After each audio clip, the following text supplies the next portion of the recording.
Yeah, look, it's just another fight for me, to be honest. If anything, I'm more excited, more hungry to get the win. But yeah, you know, like props to her. She's undefeated. She's stopped 90% of her opponents. So you know, people can say what they want, but she's backed it up until now. I can't remember it. I can't remember it all, but yeah, I'm happy with it. I'm happy with it. You know. Fair play to Chelsea.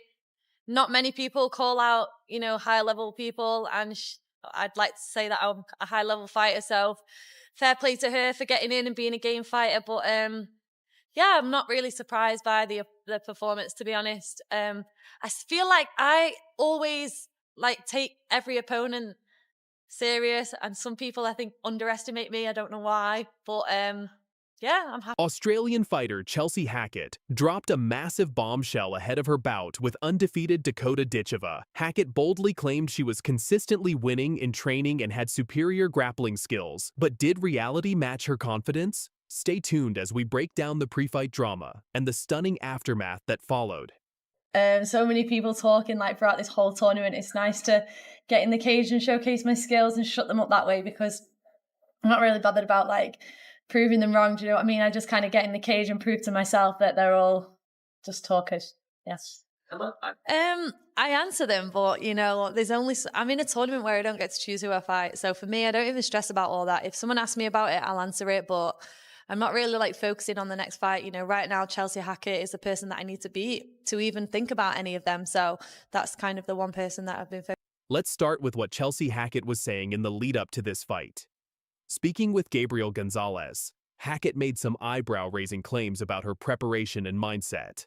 I'm consistently in the gym trying to get better, obviously, like getting better at jiu-jitsu, getting better at wrestling, and just getting better while being inactive in the cage. Lifted to now once again have these big opportunities again? Oh, it's like life-changing. Like for someone that like I'm a true competitor, and I just want to fight. I just constantly want to fight. So the 3 years that I had of no activity, and that came from, you know, like where I'm based in Australia. So a lot of that was coming off my Dana White's Contender Series fight. I was getting no fights. It's such a small, shallow pool of women in Australia to start with. So I wasn't getting matched. I was constantly in the gym trying to get better, obviously, like get better at jiu-jitsu, get better at wrestling, and just get better while being inactive in the cage.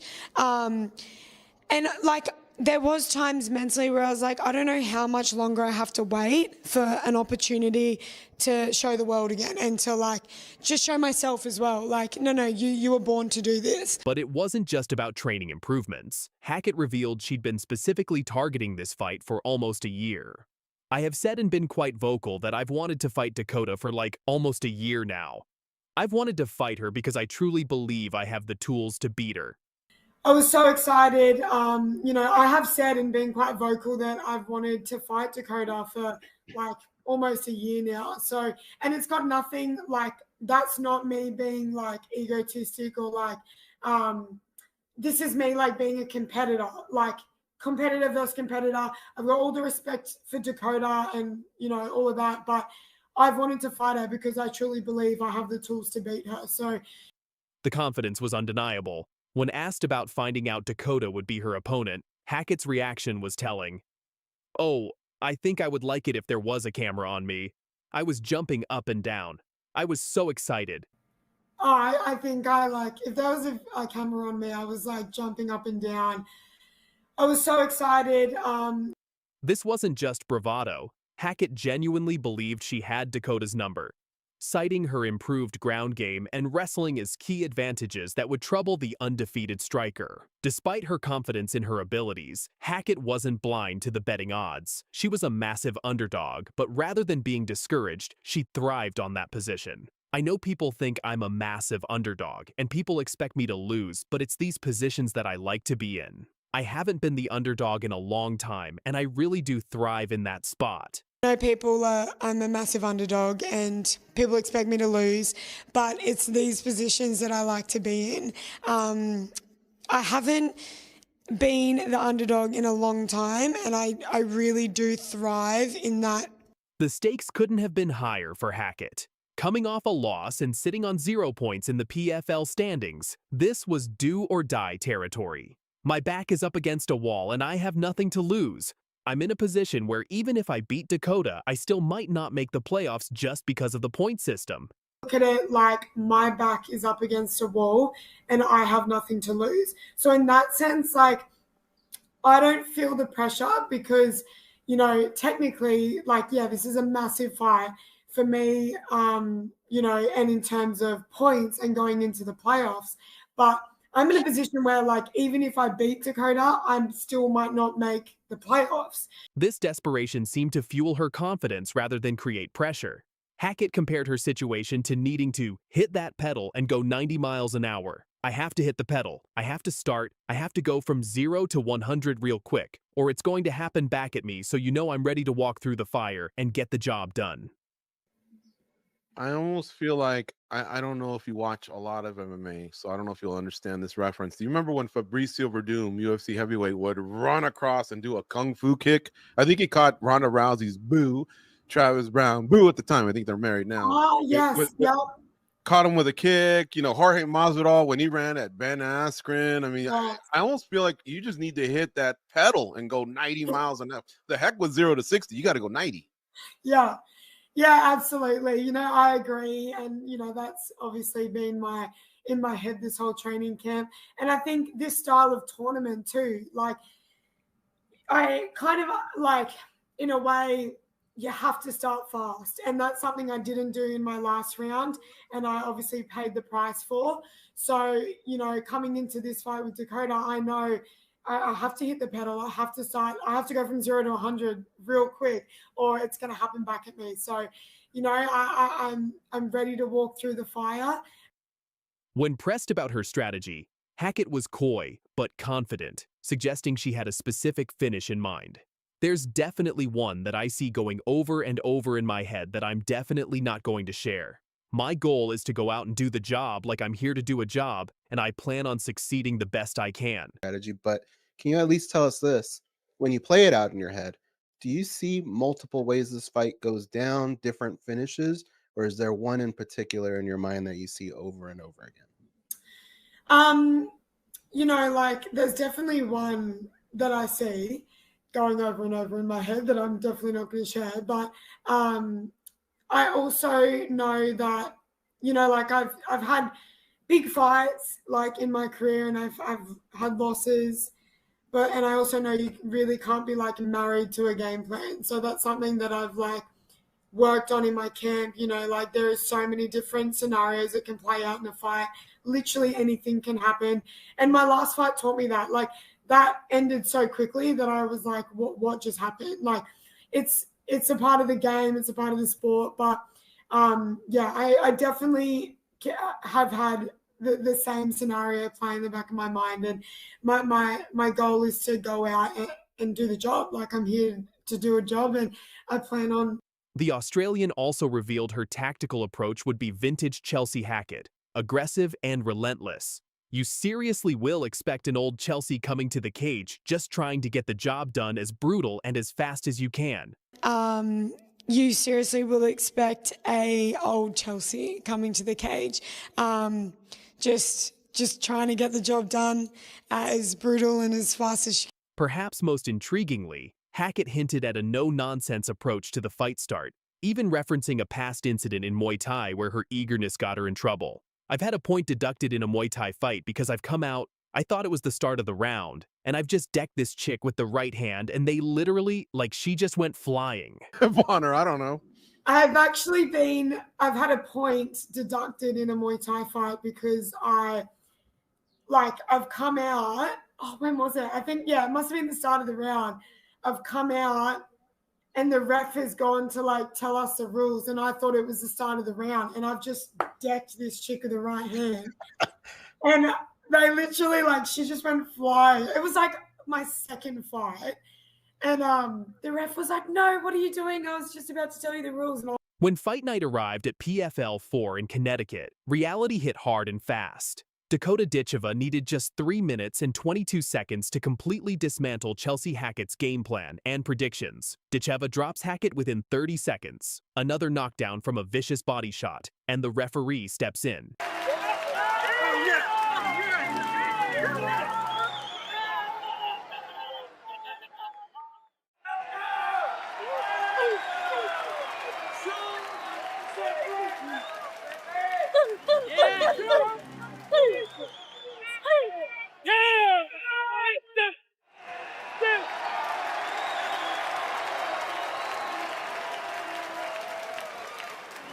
The immediate post-fight reaction from Ditcheva showed she wasn't surprised by the outcome. I'm not really surprised by the performance, to be honest. Fair play to Chelsea. Not many people call out, higher-level people. And I'd like to say that I'm a high-level fighter. So, fair play to her for getting in and being a game fighter. Fighter, but yeah, I'm not really surprised by the performance, to be honest. I feel like I always take every opponent serious, and some people I think underestimate me. I don't know why. When asked if she knew she'd finish Hackett, Ditcheva was brutally honest. I knew I'd finish her, yeah, I knew I'd. As soon as I knocked her down in that first one, I knew she wasn't going to get out the round. Yeah, no, I knew I'd finish her. Yeah, I knew as soon as I knocked her down in that first one, I knew she wasn't going to get out the round. The betting odds that Hackett had dismissed proved prophetic. Ditcheva addressed the 40-1 favorite status. I saw the odds yesterday, and I just think I get frustrated with it because I'm the only fight that's odds of stupid numbers. But the odds probably went against her because she's lost before, and I've won so many times. Yeah, I mean, I saw the odds yesterday, and I just think I get frustrated with it because I'm the only fight that's odds are stupid numbers, you know what I mean? And I just think MMA is a sport where one punch can change anything, and as well I know Chelsea got stopped in her first fight, but she's still a good high-level fighter, and the odds probably went against her because she's lost before and I won so many times, and my odds are just stupid. I just, whatever.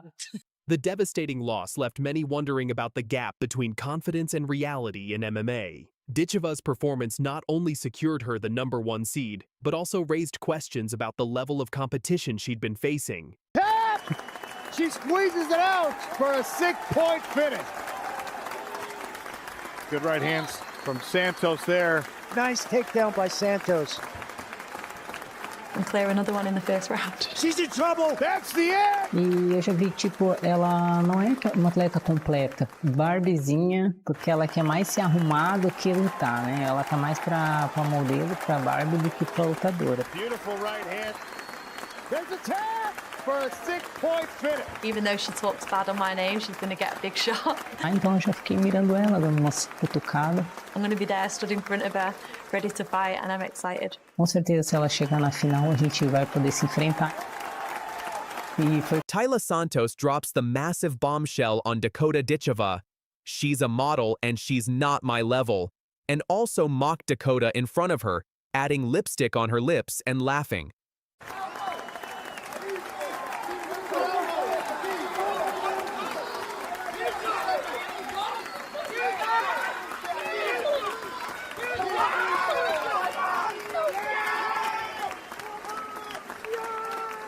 But she didn't know what's coming. A brutal knockout, and then Dakota's response to every question after winning the fight. Dakota added the same lipstick on her lips, and also in the Octagon interview she said, "A model just beat your ass, so shut up." She's never won a belt, as she said. She's not a complete fighter, is she? I'm not a complete fighter. She definitely isn't either, so. But whatever. Dakota Ditcheva, the 26-year-old Manchester native with movie star looks and devastating hands, had been climbing the ranks of the PFL flyweight division like a woman possessed. 15 fights, 15 victories, 0 defeats. But despite her perfect record, the whispers followed her everywhere she went. Too pretty to fight. Social media fighter. All looks, no substance. She's used to getting first-round finishes, Randy. Gas tank might be an issue here. We'll find out tomorrow night. Ditcheva had already proven herself in PFL Europe, capturing that championship and earning her way into the main PFL tournament. 4 fights in 2024, 4 brutal knockouts. Each victory was more devastating than the last. But still, the doubters persisted. Santos. Beautiful right hand there from Santos is the complete package. Enter Taila Santos, the 31-year-old Brazilian veteran who had earned respect the hard way. A former UFC title challenger who had gone toe-to-toe with the legendary Valentina Shevchenko, losing only by the narrowest of margins in a split decision that many believed she deserved to win. She's just a Barbie doll playing fighter. This girl should be on magazine covers, not in cages. She's not my level, and I'm going to expose her. And clear another one in the first round. She's in trouble. That's the end. E eu já vi que, tipo, ela não é uma atleta completa, Barbiezinha, porque ela quer mais se arrumar do que lutar, né? Ela tá mais pra modelo, pra Barbie, do que pra lutadora. Beautiful right hand. There's a tap for a 6-point finish. Even though she talks bad on my name, she's going to get a big shot. Então eu já fiquei mirando ela, dando umas cutucadas. I'm going to be there, stood in front of her, ready to fight, and I'm excited. Com certeza, se ela chegar na final, a gente vai poder se enfrentar. E foi. But Santos didn't stop at words. Sources present during Fight Week tell us about an incident that would prove to be the catalyst for one of the most brutal beatdowns in recent memory. "This is what you should be doing," Santos reportedly said, continuing to apply the makeup while other fighters looked on in stunned silence. "Playing dress-up, not fighting real warriors like me." The psychological warfare was calculated, cruel, and designed to get under Ditcheva's skin. It worked, but not in the way Santos expected. Então, eu sei disso, que a partir do momento que eu fechei os meus olhos, eu mentalizei aquele cinturão na minha cintura. O meu nome já está escrito naquele cheque. Beautiful right hand there. Taila Santos is the complete package. Não tem outro resultado. Então, com certeza, a todo momento eu estou treinando. Toda luta que eu lutei como se fosse a final. Então agora eu estou na final, eu vou lutar como é uma final. At the official weigh-ins, both fighters made weight without issue. Santos, confident and relaxed, continued her verbal assault on Ditcheva's credentials. Ditcheva, meanwhile, remained eerily calm, a dangerous sign that few people recognized at the time. Reporter: Dakota, how do you respond to Taila's comments about you being more model than fighter? Ditcheva: measured, controlled. She's about to find out exactly what kind of model I am. Some models break things, some models destroy things. Tomorrow night she'll learn the difference. I'm excited for this fight against Taila Santos. She likes to talk and, not put any respect on my name. I'll just do the same as I've done the whole tournament and clear another one in the first round. She's in trouble. That's the end. November 29th, 2024. The King Saud University Stadium in Riyadh. The stage was set for the PFL Championships, and the co-main event would feature 2 undefeated records, 2 different fighting styles, and 1 massive grudge. As both fighters made their way to the venue, the anticipation was palpable. Santos arrived first, still confident, still talking. Ditcheva's arrival was different. Focused, silent, deadly. Also, Dakota killing it. I know, she's dude. in the final. Taila Santos, that's a tough fight. It is. It's a step up, but Dakota's ready. Dakota's prepared. She trains hard. She's got, again, the best team around her. She's so disciplined, and she's just so fucking good, dude. Like, she is the real deal. She's the full package. I'm super excited for her. I think that this is about to be a big coming out party when she makes it look easy. What's a prediction? I mean, I think she's gonna knock her out. Okay. I think probably second round. The walkouts told the story before the first punch was thrown. Santos, dancing and confident, played to the crowd. Ditcheva walked to the cage like she was going to work, because that's exactly what this was. Work. Ladies and gentlemen, this is the co-main event of the evening for the PFL Women's Flyweight Championship. Ladies and gentlemen, I'm here with your winner for your Celsius post-fight interview. Dakota Ditcheva. Levels to this game. I mean, I've been telling you. I was trying to tell you, but You think they're going to listen now, right? Maybe. I'm sure they'll still be moaning about me, but I'll just keep proving them wrong. You're the first person to prove this system. Europe belt, World Championship. What's next for you? Oh, I don't know. The world is mine. I don't know. We'll have to sit together with PFL and see what we can come up with. But I just beat the best girl that's out there out of any other division. So, From the opening second, it was clear that Dakota Ditcheva had not forgotten the disrespect. She came out like a woman possessed, her striking crisp, calculated, and devastatingly accurate. Santos threw the first leg kick, but Ditcheva's counter was immediate and vicious. A leg kick of her own that echoed through the arena, followed by a picture-perfect right hand that snapped Santos' head back. Oh my goodness! Ditcheva is not here to play games tonight? Beautiful jab to the body, my goodness. After that 1-3 combination, she's biting on that fake. Good jab from Santos after absorbing a leg kick there.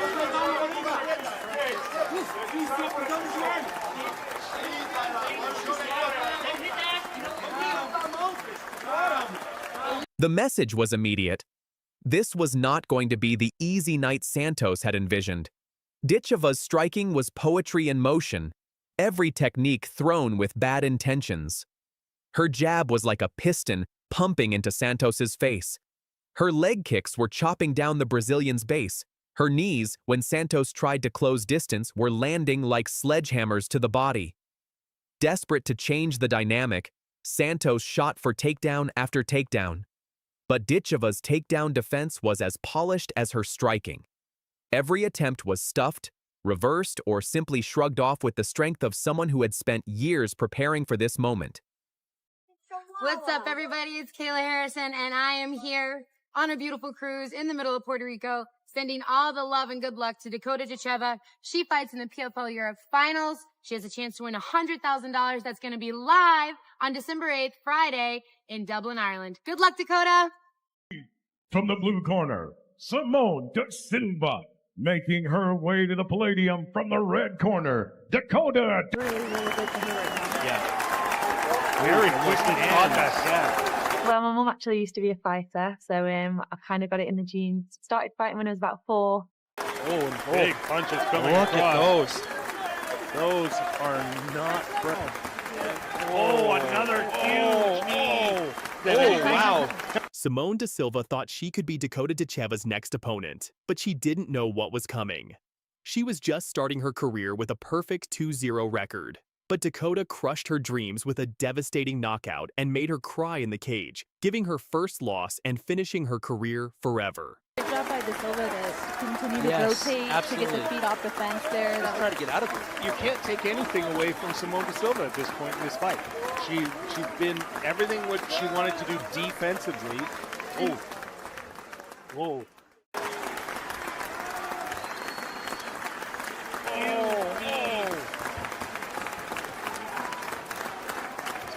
I think Dakota's smelling I think blood this is right it. This now. is it. And that There is it is. it. There it is. Dakota Ditcheva. For your winner by ref stoppage due to strikes, in the red corner, dangerous, Dakota Ditcheva. Let's set the scene. January 15th, 2022, Calgary, Alberta, Canada. PAWFC 1 was buzzing with anticipation as fighters from around the world gathered to showcase their skills on an international stage. Enter Dakota Ditcheva, at the time, a relatively unknown name outside British Muay Thai circles. But those in the know understood they were watching something special. With her technical precision and devastating power, Dakota was quietly building a reputation as a future star. But in the clinch, Dakota, the knees, the elbows. This young lady likes to strike. Oh, right down the Big middle. right hand. Sniper-like accuracy. Just now. Oh, spinning back elbow, just missed. And this is the thing. And another! And a knee!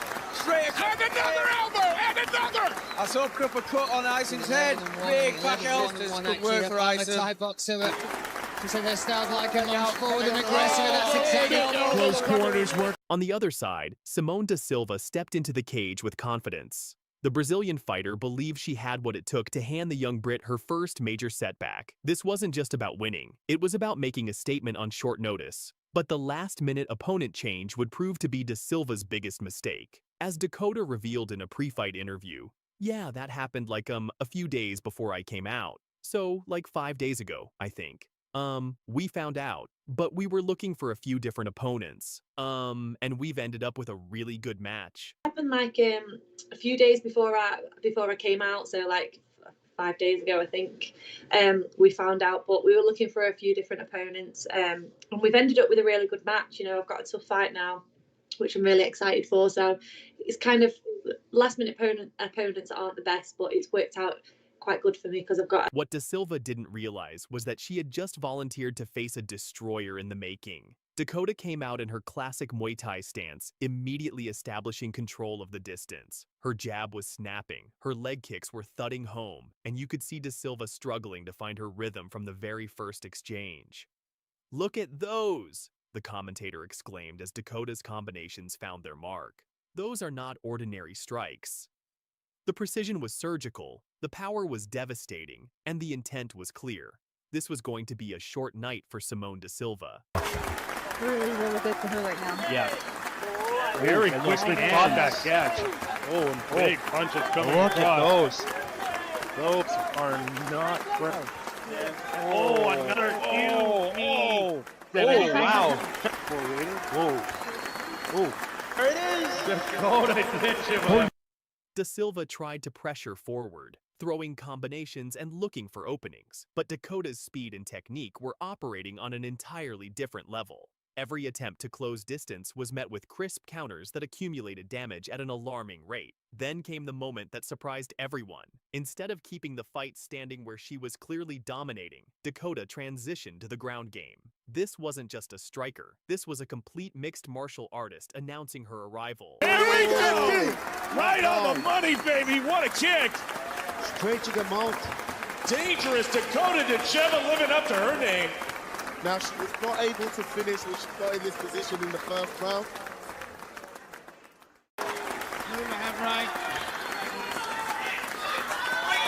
Slightly more experience as far as mixed martial arts, but you can't discredit that. Straight away we see Charlie Burke turning her hips, but the takedown is there from Dakota. Once on top, Dakota unleashed a relentless barrage of ground and pound. Punches and elbows rained down as Da Silva's defensive shell began to crumble. The writing was on the wall, and everyone in the arena could see it except perhaps Da Silva herself, who was too busy trying to survive the onslaught. Oh, there it is. Dakota D for your winner by ref stoppage due to strikes. The referee had seen enough. The punishment was relentless and unavoidable, and Simone Da Silva's perfect record was shattered in the most brutal fashion possible.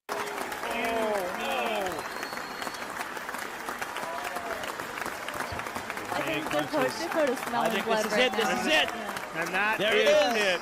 There it is. Dakota Ditcheva. For your winner by ref stoppage due to strikes, in the red corner, dangerous, Dakota Ditcheva! What happened next was both heartbreaking and telling about the psychological impact of defeat in professional fighting. As Dakota celebrated professionally, the cameras captured something devastating: Simone Da Silva breaking down completely. The tears weren't just from physical pain. They were from the realization that her undefeated record, her confidence, and potentially her entire fighting future had been demolished in a matter of minutes. The Calgary crowd fell silent as they witnessed not just a dominant performance, but the complete psychological destruction of a fighter's spirit. This wasn't just a loss. It was a career-altering moment that would haunt Da Silva forever. The fight showcased Dakota's evolution from pure striker to complete MMA destroyer. Her groundwork was as impressive as her striking, proving she belonged on much bigger stages than regional Canadian cards. This fight at PAWFC 1 proved to be a pivotal moment that would define both fighters' futures, but for vastly different reasons. For Dakota Ditcheva, this performance was her official announcement to the MMA world.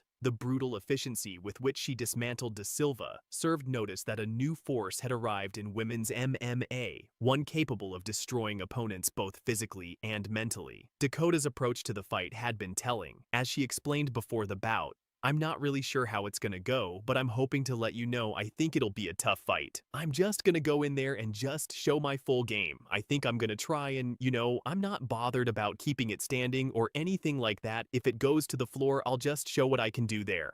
How it's going to go, but I'm hoping to get, I think it'll be a tough fight, so there'll be hopefully a good few rounds to get some experience in, but it's going to be tough. She's a good boxer, and I'm just going to go in there and just show my full game. I think I'm going to try and, I'm not bothered about keeping it stood up or anything like that if it goes to the floor. The victory demonstrated not just her elite Muay Thai striking, but her rapidly developing ground game, a combination that would prove devastating for future opponents and pave her way to PFL dominance. For Ditcheva, this fight represented everything that can go wrong when overconfidence meets superior skill. Her perfect 2-0 record was gone, her confidence shattered, and the brutal nature of the loss created psychological scars that sources suggest she never fully recovered from. Looking back, the Dakota Ditcheva versus Simone da Silva fight stands as a perfect example of how one night can change everything in professional combat sports. This wasn't just a regional MMA bout. It was the birth of a star and the destruction of another fighter's dreams. The contrast couldn't have been starker. Dakota's professional celebration versus Da Silva's emotional breakdown told the entire story of what had just transpired. The fight also marked Dakota's transition from prospect to legitimate threat. No longer would she be taking short-notice opponents on regional cards. This performance demanded bigger stages and better competition. For aspiring fighters, Da Silva's story serves as a harsh reminder about the levels that exist in professional MMA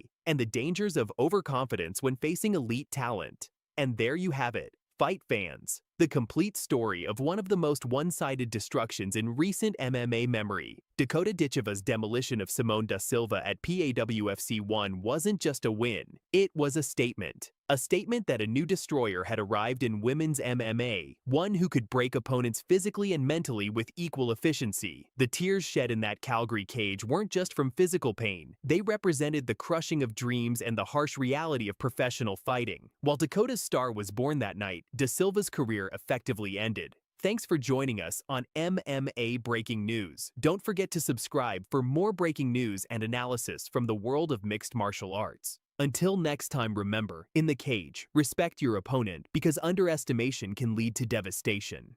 This woman said that Dakota is weaker than me and that she is much stronger and will defeat Dakota easily. Yeah, it feels good. I mean, I listened to so many people talking throughout this whole tournament. It's nice to get in the cage and showcase my skills and shut them up that way because I'm not really bothered about proving them wrong. Do you know what I mean? I just kind of get in the cage and prove to myself that they're all just talkers. She has watched my fights and how much she will change her game for that. But obviously, I would like to take it to the ground and I would feel that I'm definitely stronger there. Then I have a lot of confidence in my striking as well. So all around, I feel confident, but... Cornelia Holm, Connie Future, drops the massive bomb on Dakota Ditcheva and believes she could easily beat Dakota, but she doesn't know what's really coming. Dakota first round brutal knockout, and Cornelia Holm, Connie Future screams in the cage, proof his career is almost over. Come on in! Down the fence. Oh. We're ready! So long and rangy. Put away. Oh! Yeah. Before we dive into the carnage, let's set the stage. Dakota Ditcheva, the 25-year-old British sensation with an 8-0 record, 7 knockouts, and fighting genes inherited from her kickboxing champion mother, Lisa Howarth. Across from her, Cornelia Holm, the Swedish veteran nicknamed Connie Future, with a 6-5 record, known for her wrestling and ground game. Cornelia Holm audio clip. I've been looking more at her strength and where my strength can kind of, come into play and take over. But, I mean for sure, I'm stronger in wrestling and she's stronger in striking. So I guess if you can call that a weakness, that would be it. I've been looking more at her strength and where my strength can come into play and take over. But I mean for sure, I'm stronger in wrestling and she's stronger in striking. So I guess if you can call that a weakness, that would be it. Holm was confident. She had a game plan. She believed her wrestling could neutralize Ditcheva's striking. But sometimes, confidence becomes a fighter's greatest enemy. From the opening bell, Holm executed her strategy perfectly. She shot for takedowns, got Ditcheva to the ground, and seemed to be controlling the narrative of this fight. Round 1 went largely to Holm. She was implementing her wrestling-heavy game plan, keeping Ditcheva on her back and away from her dangerous striking range. Round 2 saw more of the same, Holm grinding, wrestling, making it ugly. But here's what Holm didn't account for: Dakota Ditcheva's takedown defense and ability to get back to her feet.